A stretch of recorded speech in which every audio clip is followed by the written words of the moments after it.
शिक्षण अधिगम प्रक्रिया में नवाचार। तो नवाचार क्या है आपका?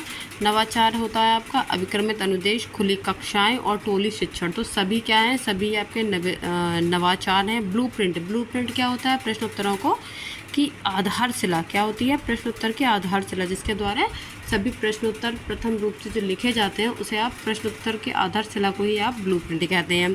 क्रियात्मक शोध का मूल आधार क्या होता है? तो क्रियात्मक का मूल आधार क्या है? समस्या भी हमारी और हल भी हमारा। सामुदायिक सहभागिता। तो सामुदायिक सहभागिता किससे कहती है? एनसीसी। एनसीसी आपकी सामुदायिक सहभागिता है। स्काउटिंग भी आपको सामुदायिक सहभागिता है और रेड क्रॉस संस्था भी। तो बचाव का उच्चतम स्तर है, यह कथन किसका है? तो यह कथन है आपके टीपी नन का। निम्नलिखित में से कौन सा संबंध मूल्यांकन के भावात्मक पक्ष से होता है? तो सूचनाओं का, तथ्यों का विश्लेषण, तथ्यों का व्यवहार प्रदान और रुचियों का। तो किसका होता है? रुचियों का। भावात्मक पक्ष किससे होता है? रुचियों से। जो भी आपके मन के भावों से होता है उसे आप भावात्मक कहते हैं। सतत और व्यापक मूल्यांकन की प्रक्रिया में मुख्यतः कितनी क्रियाएं होती हैं? तो सतत और व्यापक मूल्यांकन की प्रक्रिया में मुख्यतः कितनी क्रिया हैं? आपकी 5।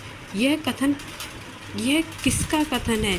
क्रियात्मक शोध का तात्पर्य उस प्रक्रिया से है जिसके द्वारा अभ्यासकर्ता अपने निर्णय व क्रियाओं को मार्गदर्शन संशोधन करता है। मूल्यांकन करने की यह समस्या को वैज्ञानिक ढंग से अध्ययन करता है। तो यह किसका है? यह आपका कोरे का।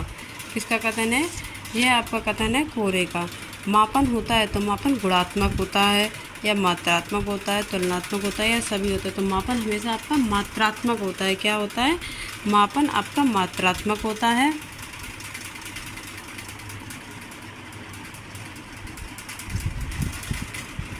अगला है आपका व्यक्तित्व के सभी पक्षों को मूल्यांकन किया जाता है। किसमें किया जाता है? व्यक्तित्व के सभी पक्षों का मूल्यांकन सतत में, दक्षता में या व्यापक में, मतलब व्यापक मूल्यांकन में किया जाएगा। किसमें किया जाएगा? व्यापक में।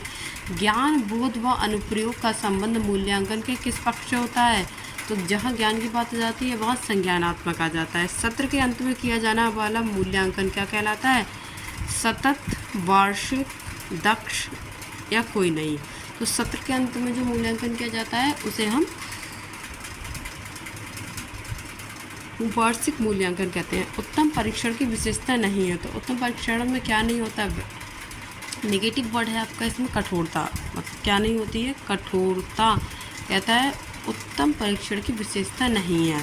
तो क्या नहीं है? कठोरता नहीं है। छात्रों की रुचियों, संवेगों एवं मनोवृत्तियों से संबंधित मूल्यांकन का पक्ष कहलाता है। क्या कहलाता है? भावात्मक पक्ष कहलाता है। क्या कहलाता है? भावात्मक पक्ष। छात्रों के त्रुटियों का ज्ञान होने पर उन्हें दूर किए जाने वाला शिक्षण क्या कहलाता है? अभी छात्रों की त्रुटि मतलब समस्या भी हमारी, हल भी हमारा, जो टीपी नन ने कहा था। अर्थात कौन सा वो पक्ष है जिसके द्वारा आप जो है यह पता करते हैं कि समस्या क्या है, त्रुटियों का ज्ञान और उन्हें दूर करने वाला। तो वह सब क्या हो जाएगा? वो हो जाएगा आपका निदान या उपचार। तो आपका होगा उपचारात्मक शिक्षण। व्यापक मूल्यांकन द्वारा मूल्यांकन किया जाता है। तो किसमें किया जाता है? व्यक्तित्व के सभी पक्षों का मूल्यांकन का संज्ञानात्मक पक्ष संबंधित है। तो संज्ञान है तो ज्ञान है। सतत मूल्यांकन कहलाता है। सतत मूल्यांकन क्या कहलाता है? सत्र के अंत में, सत्र के मध्य में, नित्य प्रति या उपयुक्त सभी।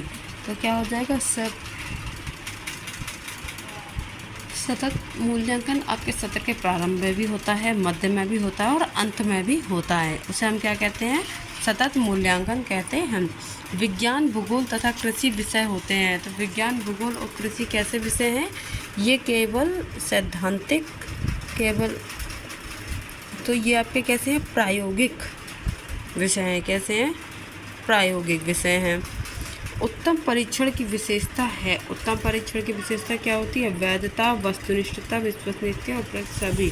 तो क्या होगा? उपयुक्त सभी होगा। क्या होगा? उपयुक्त सभी होगा। रचनात्मक मूल्यांकन में किया जाता है। रचनात्मक मूल्यांकन में क्या किया जाता है? रचनात्मक मूल्यांकन में बच्चों के प्रारंभिक ज्ञान का मूल्यांकन किया जाता है।